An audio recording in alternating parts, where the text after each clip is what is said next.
Hello guys, and welcome to this VolksWizard video. Now today we're going to talk about a very contentious subject, that is traction control on the Volkswagen Up GTI. If you've watched any of the videos or seen some of the magazine reports, you've probably worked out by now that there is no button inside the Up GTI to turn off the traction control. Now for most people this isn't a problem. It's really good to have an electronic safety net when you're driving in bad weather and so on, but for a GTI it's quite an unusual situation, and if you're a keen driver or you're going on track or you're even going on a drag strip, you really want to have full control of the power, not have electronics telling you when you can have the power. Now the good news is I found a way of disabling it that stays off all the time that you're driving with the ignition on. If you want to reset it, you just turn the ignition off, turn it back on again. There is still a degree of ESP there in the background to get you out of really big trouble, but by and large it's off, the wheels can spin and you can drive it how you want to.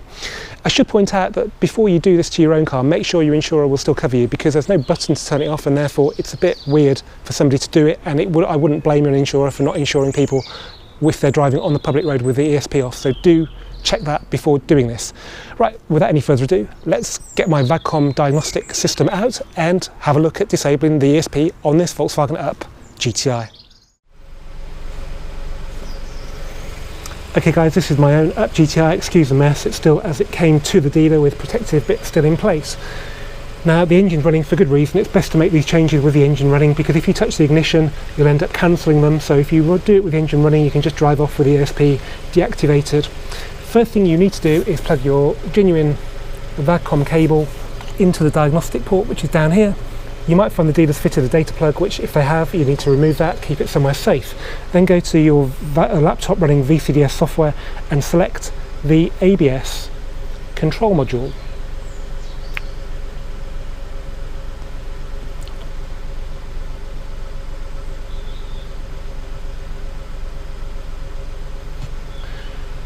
And then select basic settings, and then from these options you need to pick deactivate electronic stability program. Now don't make the mistake of doing any of the other ESP ones like that one, basic setting of ESP unit, because that could cause a lot of problems. So deactivate electronic stability program, then click go, and as you can see there it says finish correctly, and then if you look at the cluster it says it's deactivated there, and then that's when that comes off the display. You've still got the warning light, the orange warning light in the rev counter, and that's it. It's always a good idea to back out of the module and then unplug the cable. So we're good to go now, so let's go and see if there's any difference between the two modes when driving on the road. Okay, here we are. The traction control has been disabled and the lights are on the dashboard, and we'll just see what it can do. Now we are on brand new tyres still, so slip shouldn't be hard to come by. This is a public road, so there are limits, but it's a pretty quiet time of day now, so let's just try it. We're in second. Turn the traction control off. You can hear the wheels spinning around there really quite easily, so if you're doing a drag race or even if you're on track, it's good to have a bit of slip like that. Again, can you just hear that spinning up there? So, oh wow, even got a bit of squeal there. So it's pretty free, but from my experience yesterday when I did try this for the first time, you can still get a bit of slip, so, sorry, a bit of ESP activation. No, it seems pretty, oh yeah, see the light came on then, so it's not completely off. So, but you know, it's fun, and from my experience of it on the road, it can feel quite restrictive when it's on fully, so it's definitely a step in the right direction.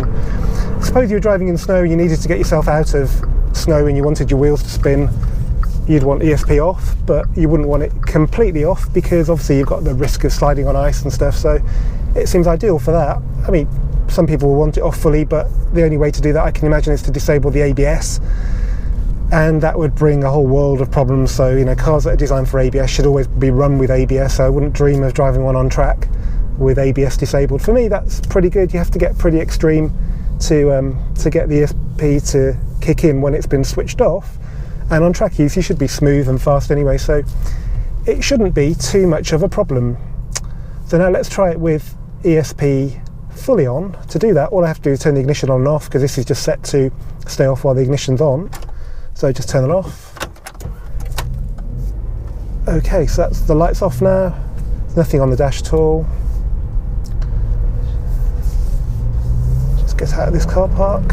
So the beauty of joining here is that we can kind of choose how much traffic there is, and it's pretty clear. So, right, that's good. So ESP fully on now. Second gear.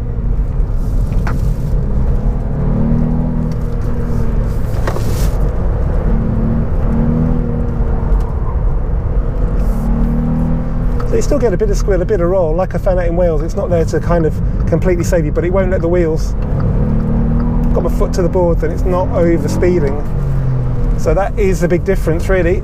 It's still fun, but it's more fun without it on. Okay guys, I hope you've enjoyed this video on how to disable, or at least partially disable, the ESP on your Volkswagen Up GTI. If you have, please give it a thumbs up, share it amongst all your friends, and please subscribe. If you've already subscribed, then thank you very much, it's really much appreciated. See you for the next video soon. Cheers.